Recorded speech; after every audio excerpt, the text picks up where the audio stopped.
굿모닝 큐티 가족 여러분, 십자가로 더 깊이 나아가는 고난주간 목요일 아침입니다. 믿음은 해석이라고 합니다.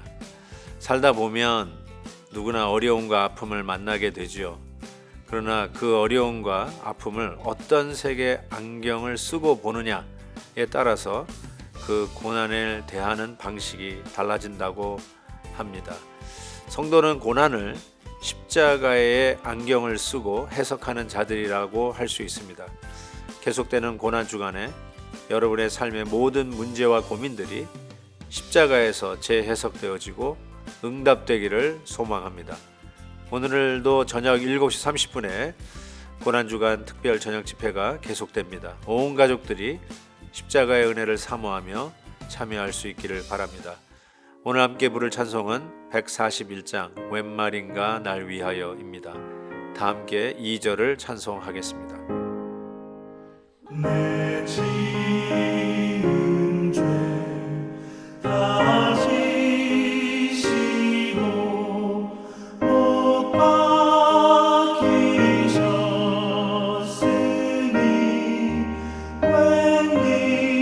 웬일인가 웬 은혜인가 그 사랑 크셔라. 새벽에 대제사장들이 즉시 장로들과 서기관들 곧 온 공회와 더불어 의논하고 예수를 결박하여 끌고 가서 빌라도에게 넘겨주니 빌라도가 묻되 내가 유대인의 왕이냐? 예수께서 대답하여 이르시되 내 말이 옳도다 하시매 대제사장들이 여러 가지로 고발하는지라. 빌라도가 또 물어 이르되 아무 대답도 없느냐? 그들이 얼마나 많은 것으로 너를 고발하는가 보라 하되 예수께서 다시 아무 말씀으로도 대답하지 아니하시니 빌라도가 놀랍게 여기더라. 명절이 되면 백성들이 요구하는 대로 죄수 한 사람을 놓아주는 전례가 있더니 밀란을 꾸미고 그 밀란 중에 살인하고 체포된 자 중에 바라바라 하는 자가 있는지라. 무리가 나아가서 전례대로 하여 주기를 요구한데 빌라도가 대답하여 이르되 너희는 내가 유대인의 왕을 너희에게 놓아주기를 원하느냐 하니 이는 그가 대제사장들이 시기로 예수를 넘겨준 줄 알미러라. 그러나 대제사장들이 무리를 충동하여 도리어 바라바를 놓아달라 하게 하니 빌라도가 또 대답하여 이르되 그러면 너희가 유대인의 왕이라 하는 일을 내가 어떻게 하랴. 그들이 다시 소리 지르되 그를 십자가에 못 박게 하소서. 빌라도가 이르되 어찌미냐 무슨 악한 일을 하였느냐 하니 더욱 소리 지르되 십자가에 못 박게 하소서 하는지라.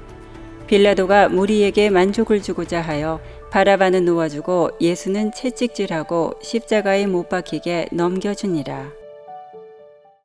대제사장들과 서기관과 장로들 공회가 드디어 결정을 해서 예수 그리스도를 빌라도 앞으로 데려가기로 결정합니다. 즉 그 당시에 로마 제국 그 식민지 하에 있었기 때문에 사람을 죽이는 일은 로마 제국에 달렸던 일이기에 공회가 아무리 결정한다 하더라도 죽일 수는 없었죠. 그래서 드디어 빌라도 앞에 데리고 가게 됩니다. 그래서 빌라도는 그들 보는 앞에서 재판을 하게 되죠.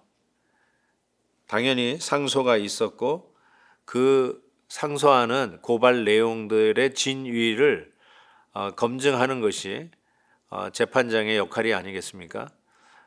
빌라도 총독이 그런 입장에서 예수에게 죄 있다 하며 고발한 그 죄의 명을 사사시 살피는데 전혀 이 증거들이 맞지 아니하고 증인으로 내세운 자들도 서로의 증인의 역할에 그 내용들이 서로 모순되는 것을 발견하게 되죠. 자, 이와 같은 때에 예수님께서는 가타부타 말을 하지 않는 거예요. 그래서 빌라도가 답답한 마음에, 어쩌면 빌라도는 예수님을 놓아주고 싶은 마음이 더 있었다고 저는 생각합니다. 그럼에도 불구하고 대제사장들이 여러 가지로 너에 대해서 고발하는 건 넌 알고 있느냐라고 하면서 묻죠. 그때 예수님께서 아무 대답을 하지 않습니다. 그랬더니 빌라도가 놀랍게 여기더라라고 하면서 오늘 본문 5절 뒤 후반부에 나와 있죠. 빌라도가 깜짝 놀랐던 말은 한 번도 그런 사람을 본 적이 없기 때문일 것입니다. 다들 재판하는 그 입장에서는 자기의 입장에서 변명을 늘어놓기가 일수 아닙니까? 그리고 그렇게 할 수밖에 없었던 여러 가지 이유들을 늘어놓으면서 자기가 받은 그 상소의 고발 내용을 최대한으로 축소시키려고 하는 것이 당연하지 않겠습니까? 그런데 자기가 생각해도 별로 증거물로 채택할 만한 것이 별로 없고 증인으로 나온 사람들의 증인조차도 서로 모순이 되고 있는 이런 상황 속에서 어떤 판결을 할 수 없는 거 아닙니까? 그걸 알고 어쩌면 예수님을 놔줄 수밖에 없겠다라는 생각을 하고 있는데도 예수님은 정작 변명을 하지 않는 것입니다. 그런 의미에서 빌라도가 놀랐던 것이죠. 참 범상하다라고 느꼈을 것이고 뭐 특이하다 아니면 뭔가 넘볼 수 없는 그의 그 예수님의 권위 그런 거를 느끼지 않았을까라는 생각이 듭니다. 그 모든 고발과 모함과 죽이려고 하는 그 음모 속에서 예수님은 초연해 있는 그 모든 것을 초월해 있는 한 권위자의 당당한 모습 앞에 빌라도는 아마 눌리지 않았을까, 저는 이런 생각도 해보게 됩니다.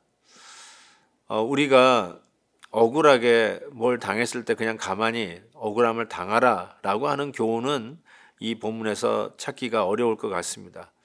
그럼에도 불구하고 우리가 받을 수 있는 교훈은 예수 믿는 사람들의 말과 사건을 대처하는 그 태도, 거기에는 분명히 하나님의 공의를 믿지 아니하는 사람과는 차이가 있다라는 생각을 해봅니다.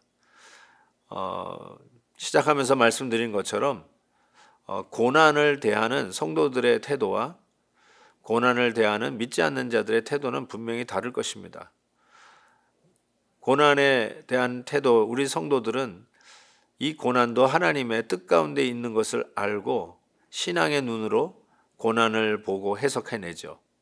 그렇지만 고난이 우연히 생긴 일이라든지 혹은 재수 없어서 일어난 일이라든지 피할 수 있었는데 억울하게 당한 일이라든지 이러면서 한탄을 한다든지 후회를 한다든지 억울해 한다든지 왜 나만 이런 고생을 해야 된다든지 하면서 신세타령하는 믿지 않는 자들의 입장과 달리 이 일도 하나님의 뜻과 섭리 속에 뭔가 있을 것이라고 하는 그런 당당함, 아무리 세상이 나를 향하여 반대로 다가온다 할지라도 이 모든 일의 주관자는 우리 하나님이라는 걸 믿고 고난을 직시하고 고난을 대면하고 고난을 뚫고 결국 그 어두운 터널과 같은 고난의 끝으로 나아가는 자, 그 안에 뭔가 당당함과 비굴하지 아니하고 용기 있게 변명하려고 그렇게 애쓰는 것이 아니라